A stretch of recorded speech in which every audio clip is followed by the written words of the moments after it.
Chapter 2 of Kenilworth. This recording is in the public domain. Kenilworth, by Sir Walter Scott. Chapter 2. Talk you of young Master Lancelot? Merchant of Venice. After some brief interval, Master Goldthred, at the earnest instigation of mine host, and the joyous concurrence of his guest, indulged the company with the following morsel of melody: Of all the birds on bush or tree, commend me to the owl, since he may best ensample be to those the cup that trowl. For when the sun hath left the west, he chooses the tree that he loves the best, and he whoops out his song, and he laughs at his jest. Then, though hours be late and weather foul, we'll drink to the health of the bonny, bonny owl. The lark is but a bumpkin fowl, he sleeps in his nest till morn. But my blessing upon the jolly owl, that all night blows his horn. Then up with your cup, till you stagger in speech, and match me this catch till you swagger and screech, and drink till you wink, my merry men each. For, though hours be late, and weather be foul, we'll drink to the health of the bonny, bonny owl. "There is savour in this, my hearts," said Michael, when the mercer had finished his song, "and some goodness seems left among you yet. But what a bed-roll you have read me of old comrades, and to every man's name tacked some ill-omened motto. And so Swashing Will of Wallingford hath bid us good night?" "He died the death of a fat buck," said one of the party, "being shot with a crossbow bolt by old Thatcham, the Duke's stout park keeper at Donnington Castle."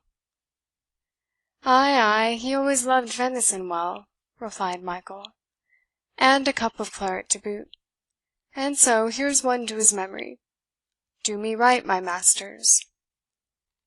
When the memory of this departed worthy had been duly honoured, Lambourne proceeded to inquire after Prance of Padworth. "Pranced off, made immortal 10 years since," said the mercer.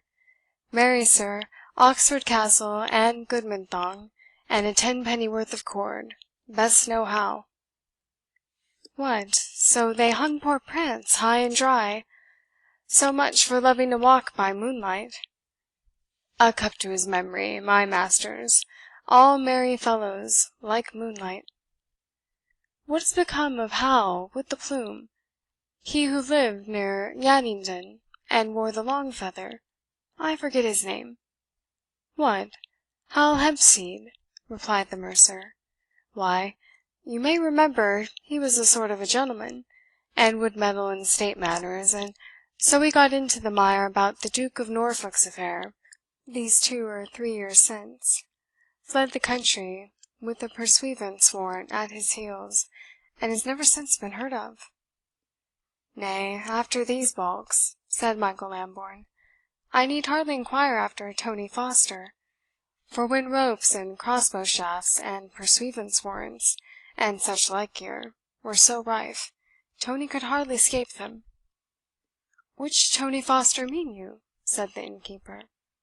"Why, him they called Tony Fire the Faggot, because he brought a light to kindle the pile round Latimer and Ridley, when the wind blew out Jack Thong's torch, and no man else would give him light for love or money." "Tony Foster lives and thrives," said the host. "But, kinsman, I would not have you call him Tony Fire the Faggot if you would not brook the stab." "How, is he grown ashamed on't?" said Lambourne. "Why, he was wont to boast of it, and say he liked as well to see a roasted heretic as a roasted ox." "Ay, but, kinsman, that was in Mary's time," replied the landlord, "when Tony's father was reeve here to the Abbot of Abingdon. But since that, Tony married a pure precisian, and is as good a Protestant, I warrant you, as the best." "And looks grave, and holds his head high, and scorns his old companions," said the mercer. "Then he hath prospered, I warrant him," said Lambourne. "For ever when a man hath got nobles of his own, he keeps out of the way of those whose exchequers lie in other men's purchase." "Prospered, quotha!" said the mercer. "Why, you remember Cumnor Place, the old mansion house beside the churchyard?" "By the same token, I robbed the orchard 3 times. What of that? It was the old abbot's residence when there was plague or sickness in Abingdon." "Ay," said the host, "but that has been long over, and Anthony Foster hath a right in it, and lives there by some grant from a great courtier, who had the church lands from the crown; and there he dwells, and has as little to do with any poor wight in Cumnor as if he were himself a belted knight." "Nay," said the mercer, "it is not altogether pride in Tony neither. There is a fair lady in the case, and Tony will scarce let the light of day look on her." "How?" said Tressilian, who now for the first time interfered in their conversation. "Did you not say this Foster was married, and to a precisian?" "Married he was, and to as bitter a precisian as ever ate flesh in Lent; and a cat and dog life she led with Tony, as men said. But she is dead, rest be with her, and Tony hath but a slip of a daughter. So it is thought he means to wed this stranger that men keep such a coil about." "And why so?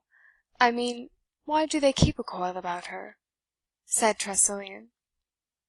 "Why, I wot not," answered the host, "except that men say she is as beautiful as an angel, and no one knows whence she comes, and every one wishes to know why she is kept so closely mewed up. For my part, I never saw her. You have, I think, Master Goldthred?" "That I have, old boy," said the mercer. "Look you, I was riding hither from Abingdon. I passed under the east oriel window of the old mansion, where all the old saints and histories and such like are painted. It was not the common path I took, but one through the park, for the postern door was upon the latch, and I thought I might take the privilege of an old comrade to ride across through the trees, both for shading, as the day was somewhat hot, and for avoiding of dust, because I had on my peach coloured doublet, pinked out with cloth of gold." "Which garment," said Michael Lambourne, "thou wouldst willingly make twinkle in the eyes of a fair dame. Ah, villain, thou wilt never leave thy old tricks." "Not so, not so," said the mercer, with a smirking laugh, "not altogether so; but curiosity, thou knowest, and a strain of compassion withal. For the poor young lady sees nothing from morn to even, but Tony Foster, with his scowling black brows, his bull's head, and his bandy legs. And thou wouldst willingly show her a dapper body in a silken jerkin, a limb like a short legged hen's in a cordovan boot, and a round, simpering, what d'ye lack sort of a countenance, set off with a velvet bonnet, a turkey feather, and a gilded brooch? Ah, jolly mercer, they who have good wares are fond to show them. Come, gentles, let not the cup stand. Here's to long spurs, short boots, full bonnets, and empty skulls." "Nay, now, you are jealous of me, Mike," said Goldthred, "and yet my luck was but what might have happened to thee or any man." "Marry, confound thine impudence," retorted Lambourne. "Thou wouldst not compare thy pudding face and sarsenet manners to a gentleman and a soldier." "Nay, my good sir," said Tressilian, "let me beseech you will not interrupt the gallant citizen. Methinks he tells his tale so well, I could hearken to him till midnight." "It's more of your favour than of my desert," answered Master Goldthred. "But since I give you pleasure, worthy Master Tressilian, I shall proceed. Maugre all the gibes and quips of this valiant soldier, who, peradventure, hath had more cuffs than crowns in the Low Countries. And so, sir, as I passed under the great painted window, leaving my rein loose on my ambling palfrey's neck, partly for mine ease, and partly that I might have the more leisure to peer about, I hears me the lattice open, and never credit me, sir, if there did not stand there the person of as fair a woman as ever crossed mine eyes, and I think I have looked on as many pretty wenches, and with as much judgment, as other folks." "May I ask her appearance, sir?" said Tressilian. "Oh, sir," replied Master Goldthred, "I promise you she was in gentlewoman's attire, a very quaint and pleasing dress, that might have served the Queen herself; for she had a forepart with body and sleeves of ginger coloured satin, which, in my judgment, must have cost by the yard some 30 shillings, lined with murrey taffeta, and laid down and guarded with two broad laces of gold and silver. And her hat, sir, was truly the best fashioned thing that I have seen in these parts, being of tawny taffeta, embroidered with scorpions of Venice gold, and having a border garnished with gold fringe. I promise you, sir, an absolute and all surpassing device. Touching her skirts, they were in the old pas devant fashion." "I did not ask you of her attire, sir," said Tressilian, who had shown some impatience during this conversation, "but of her complexion, the colour of her hair, her features."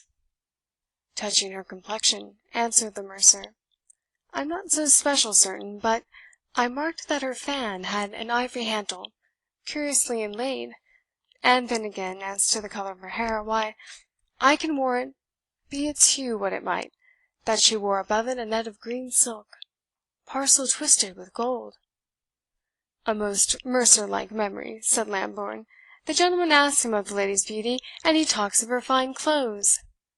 "I tell thee," said the mercer, somewhat disconcerted, "I had little time to look at her, for just as I was about to give her the good time of day, and for that purpose had puckered my features with a smile, like those of a jackanape simpering at a chestnut," said Michael Lambourne. "Up started of a sudden," continued Goldthred, without heeding the interruption, "Tony Foster himself, with a cudgel in his hand."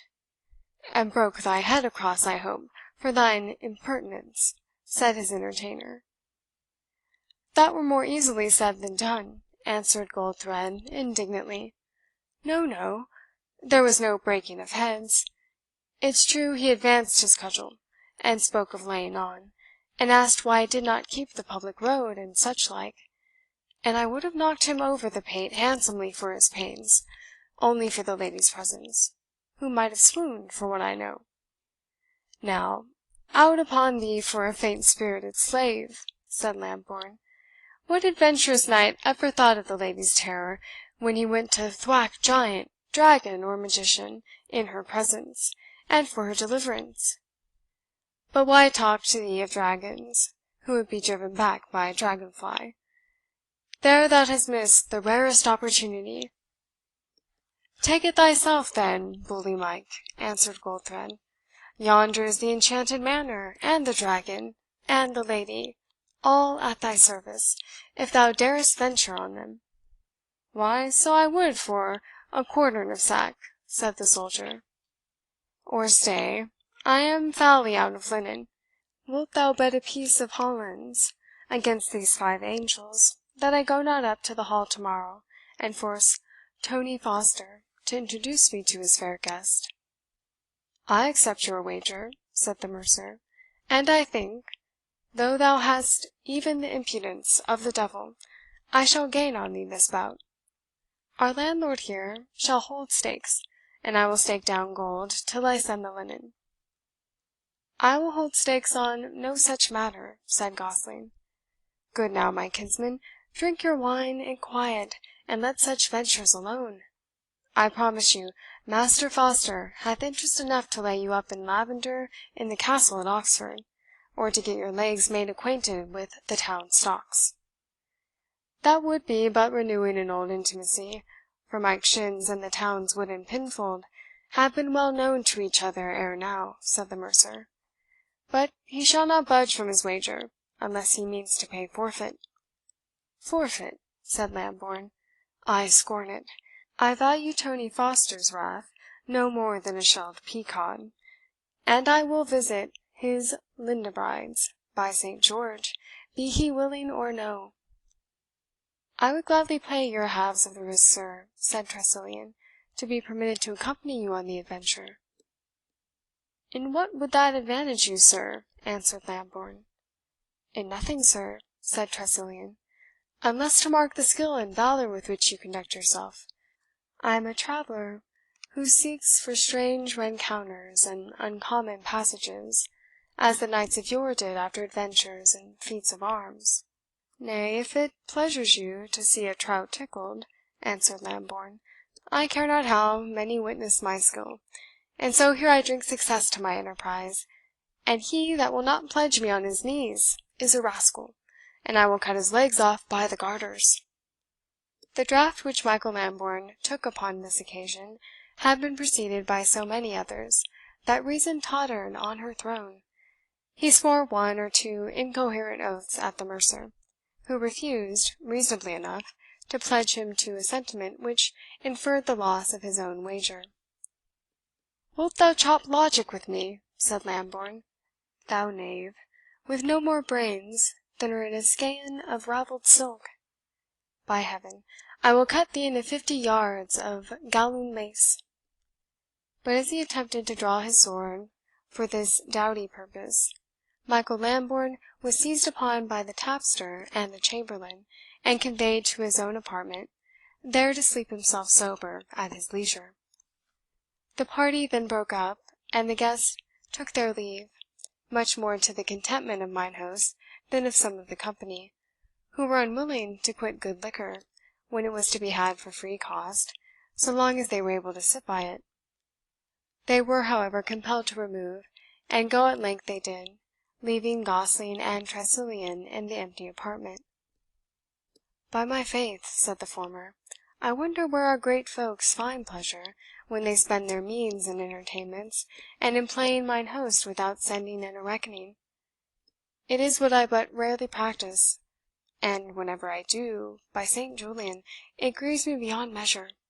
Each of these empty stoups now, which my nephew and his drunken comrades have swilled off, should have been a matter of profit to one in my line, and I must set them down a dead loss.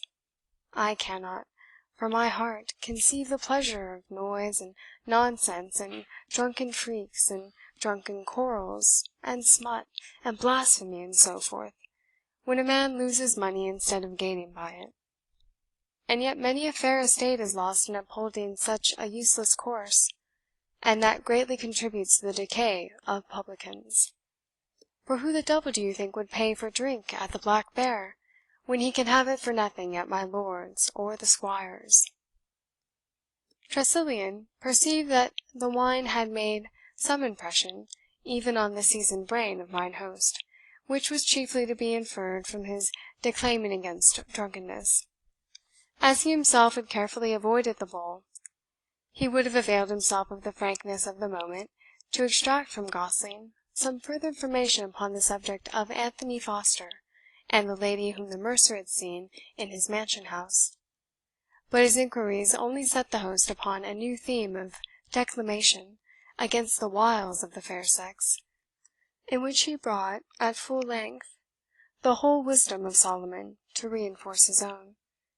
Finally, he turned his admonitions, mixed with much objurgation, upon his tapsters and drawers, who were employed in removing the relics of the entertainment, and restoring order to the apartment; and at length, joining example to precept, though with no good success, he demolished a salver with half a score of glasses, in attempting to show how such service was done at the Three Cranes in the Vintry, then the most topping tavern in London. This last accident so far recalled him to his better self, that he retired to his bed, slept sound, and awoke a new man in the morning. Chapter 3